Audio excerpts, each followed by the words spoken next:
Law enforcement agencies from across Central Ohio came together yesterday to show their support for their fellow officers. Mindy and we went into the wilderness to show you a romantic spot that might be just perfect for you and your sweetie's Valentine's Day. The chicken ring is the most underrated thing that White Castle has. Stick them on. Delicious. Have you had? All my family lives down south.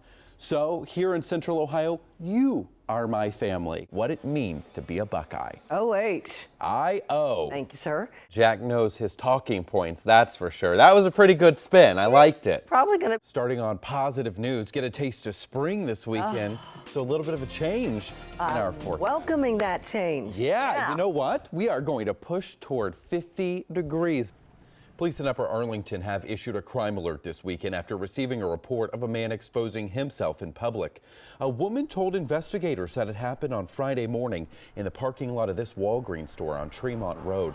The man is described as being white, in his 50s or 60s, and possibly with a beard. He was driving a small silver or gray car that looked dirty, according to the witness. If you have any information, please call Upper Arlington Police. And a Johnstown teenager who caused a crash that killed 3 of his friends was sentenced on Friday. A judge ordered Jalen Riggio to get treatment and counseling at a juvenile facility in Perry County. He's also on probation. The teen was driving himself and 4 other friends to a local swimming hole on June 26th.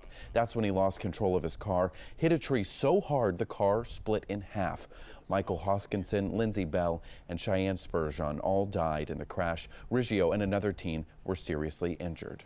In Athens, high school social studies teacher will spend the next 5 years in jail for having a sexual relationship with a student.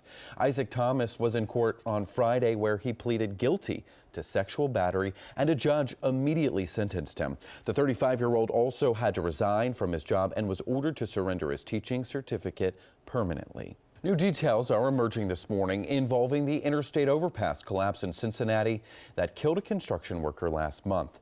The construction company says the demolition plan was changed just hours before the accident on January 19th. The night before, steel beams supporting the concrete deck began rising during demolition. So the next day, crews started installing anchors to anchor those beams down. The company says it's still working with ODOT investigators to determine what actually caused that collapse. Family, friends, and the entire Toledo community are mourning the unexpected death of the city's mayor. D. Michael Collins died yesterday, 5 days after suffering from cardiac arrest while driving. He was found unconscious behind the wheel after crashing into a utility pole. That 70-year-old was in his first term of mayor as Ohio's 4th largest city. He also served as a former police officer and city council member.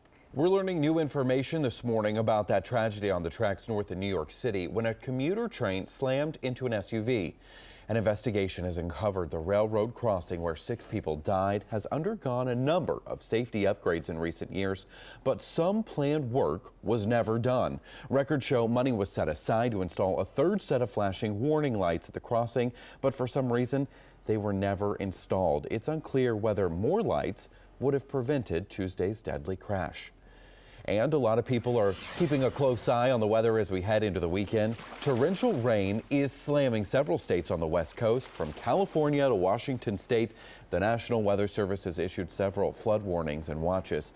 Several more inches of rain is expected in this area before the end of the weekend. Meanwhile, on the East Coast, well, they're preparing for yet another big snowstorm. Buckeye Nation is still celebrating an Ohio State's national championship football trophy.